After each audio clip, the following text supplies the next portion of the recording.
We grew up hearing the stories of Abraham, David, Daniel, Peter, and Paul. But how often did we hear the stories of Ruth, Deborah, Priscilla, or Miriam? I think it's time we start looking at the women in the Bible and acknowledging that they are crucial to the story of God.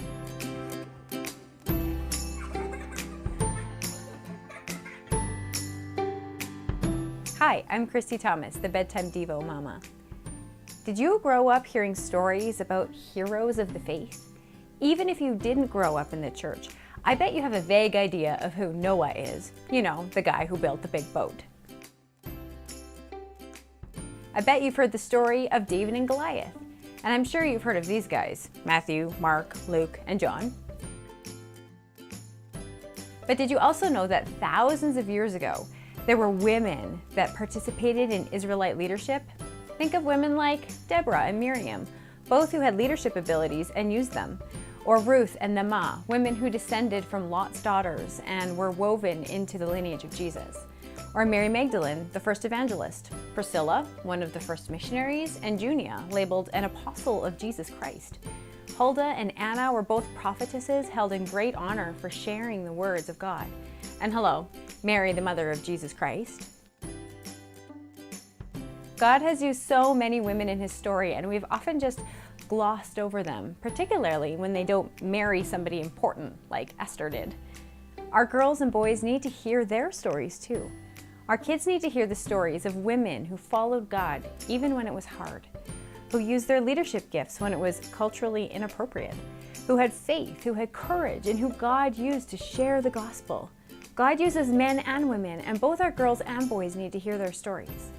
For that, I have 3 book recommendations. Rachel Spearweaver and Anna Haggard have written the first 2 books in a fantastic children's book series about some of the women of the Bible. The series is called Called and Courageous Girls. Just that title makes me want to mount a horse and wave a sword. A Brave Big Sister is the story of Miriam, sister of Moses and Aaron. An Extraordinary Teacher is the story of Priscilla, noted several times in the book of Acts as a partner with her husband Aquila and with Paul the Apostle.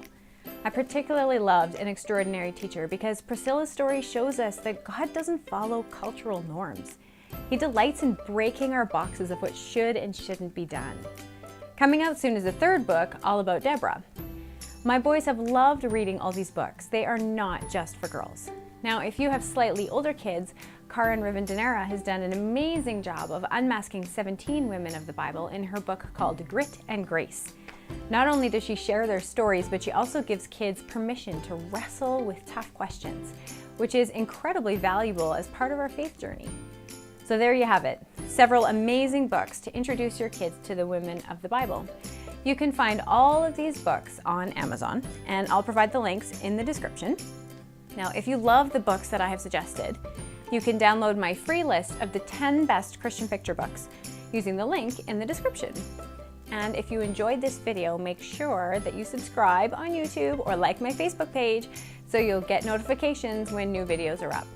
Each one contains short, sweet, hope-filled ideas for spiritually parenting our kids.